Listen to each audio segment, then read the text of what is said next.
This will be a painting of a cherry blossom landscape.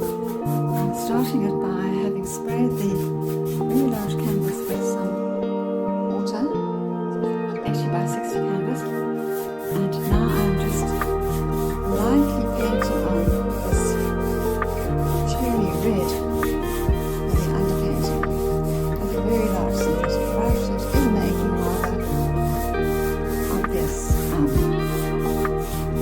marks of the brush,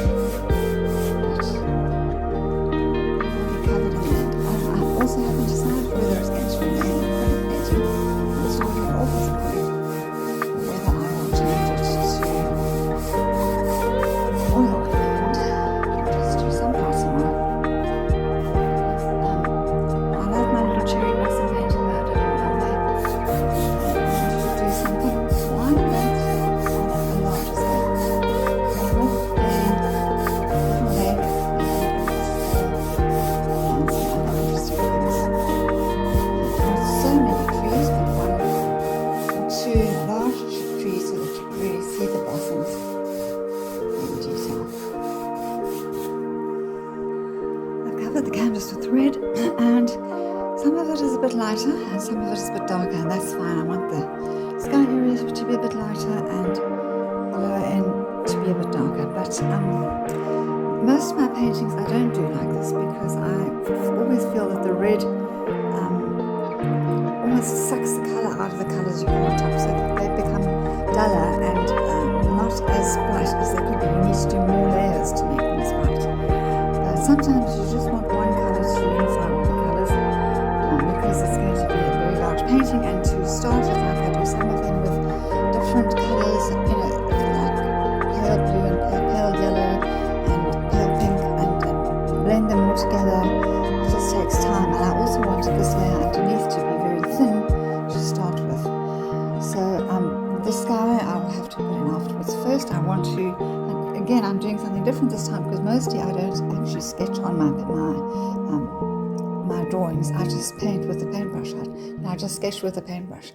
But this time I want to actually sketch because I want to make sure that I have everything in and in the right proportions. So like down here, I'm using a white pencil which is especially for drawing onto canvas, a Faber-Castell pencil. Now I want this to be a cherry tree, and I want the branches to go all the way up to the top, and I also want the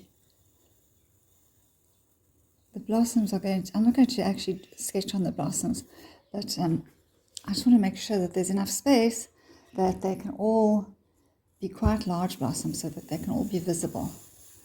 And I don't think I'm going to see this. I really can't see where I'm going. Maybe I should use charcoal. It's a little bit tricky. Anyway, it's just an outline. I don't have to stick to it. If I don't see it, I don't see it. I'll just create as I go along. And then this is going to be a lake, sort of going down to the side here. And this lake is going to reflect the colours of the sky. So whatever the sky is going to be, blue, turquoisey blue, a glassy blue, and some clouds, you're going to see that reflected in the water. So I just wanted to make sure that I have the outline of where the water is going to be. And that might be a little high. I'll see once I get the colour on, I'll get more perspective. And from here there's going to be a waterfall. The waterfall doesn't have to be that high. Waterfall with the water coming down.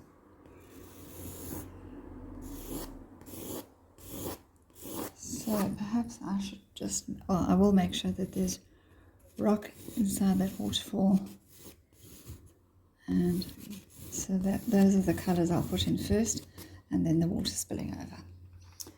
And then in the background there'll be perhaps a hill, a mountain, where the waterfall is coming down from. And I'll leave that. Those are the bare bones that I wanted to sketch in. Well, now I can see a bit better. I have the light behind me.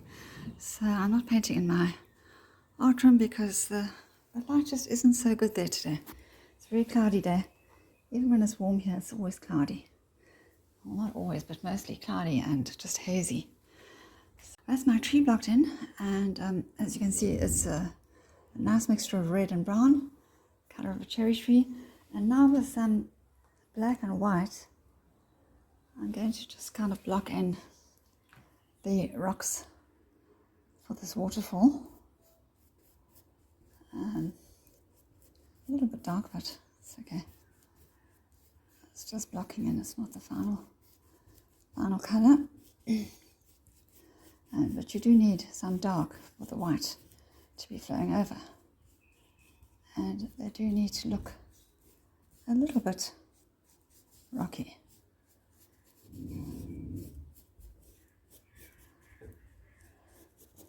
And I've decided the lake's going to be this lower line, not the upper line. One thing I haven't decided is what's going to be on this side. Will this be the lake continuing, or will this just be grass on that side? So I'll just block in the waterfall, the rocks of the waterfall, and then I will block in the sky. And I've got a variety of colours for the sky, different blues, Prussian blue, cyan blue, bluish green and white, and I'm going to mix those colours in. Take a bit of each of those colours on my brush and create a sky. I need to do these rocks down here.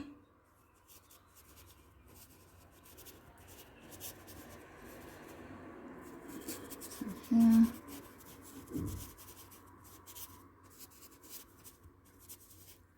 And then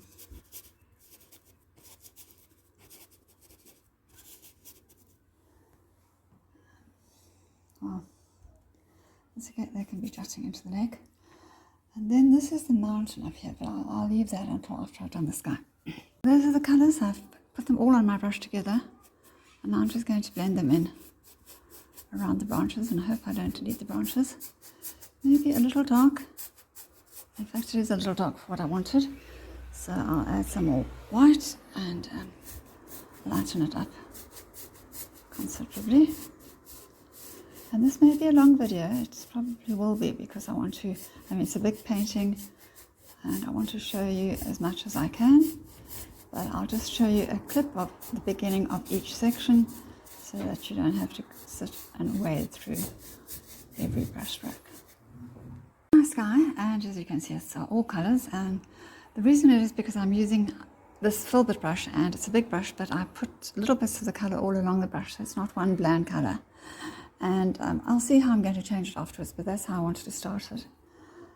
And then the waterfall is a little bit too high, but this is going to be part of this mountain range that's behind it. So I'm just going to do that in Prussian blue and white mix, so I can remember where the mountain is. And then that will still be, that was also meant to be mountain, yeah.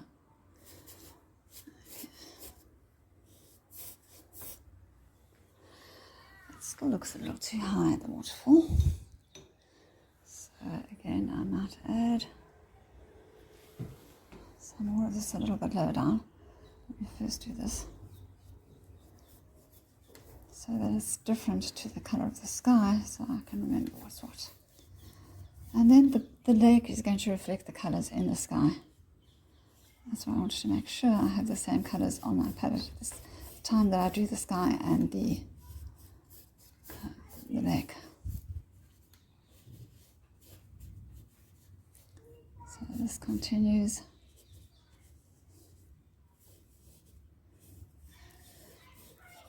That will be high enough for a waterfall.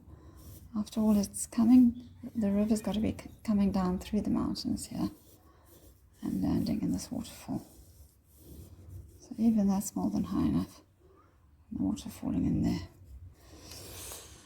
once I was busy with the lake, I just kept going, adding layers and layers until I got the colour that I think the sky will eventually reflect. But right now I'm leaving the spaces in between the sky patches for the branches so I can see where the branches are. I don't want to have to think about where they are again. I want to just know that they're there. So now with a little bit of white and green mixture on, I've added blue over the waterfall, and now I'm just going to add some of this mixture. Show the water tumbling down. And this probably also will not be the final layer.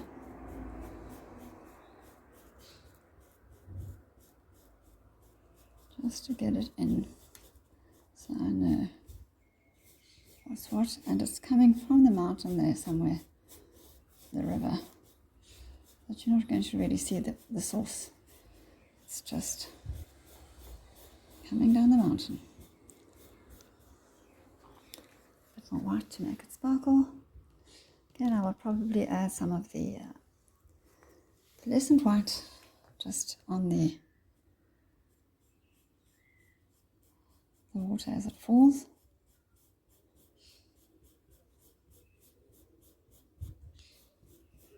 So anyone can do this. You just have to use your imagination. I don't have a photo. I've looked at scenery and some videos and seen things that I like and things that I don't like, and try to put it all together in my head. And luckily I have a good visual memory, which helps me with not actually being able to see properly. And so I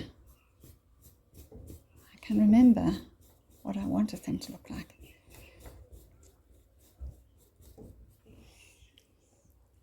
So now I'm going to add a bit of green on there. I've got this bluish green on my palette, I'll use that. I was blocking in the lake and the waterfall, but I kept going, adding more and more layers, and eventually I think I reached a point where I'm quite happy with that being the colour of the lake, and that being the colour of the waterfall, and a bit of grey behind to show the rocks there that it's falling over. And then I added in a river as well, and I'll put mountains around it, so you might not see much of it, but I wanted to indicate that there is a river there, so that it makes sense. And now I've got three colours for sure. It's called Persian Rose, and then just rose and white. I'm going to take a little each on my brush and hope that I will create a pretty blossom effect. So starting down here, and I'm not going to be doing perfect shapes or anything. They're just going to be blossoms, all connected. And there might need to be two layers because of the red. But again, that's the mountain coming. They're coming in front of the mountain. And depending on how I do the sky afterwards, maybe less visible.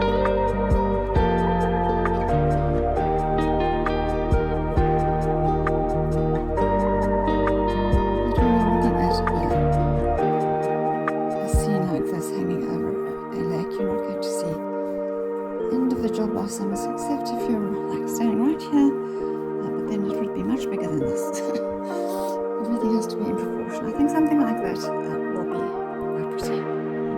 Green and blue.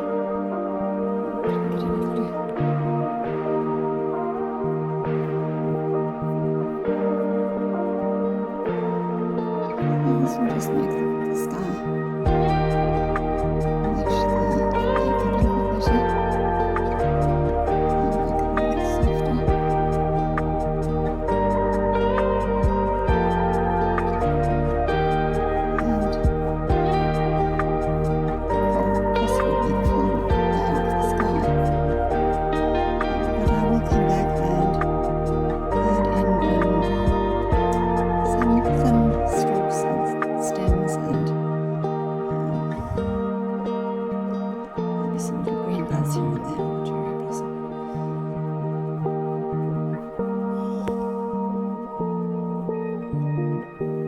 Already improves it, I think, and makes it a perfect reflection of the sky.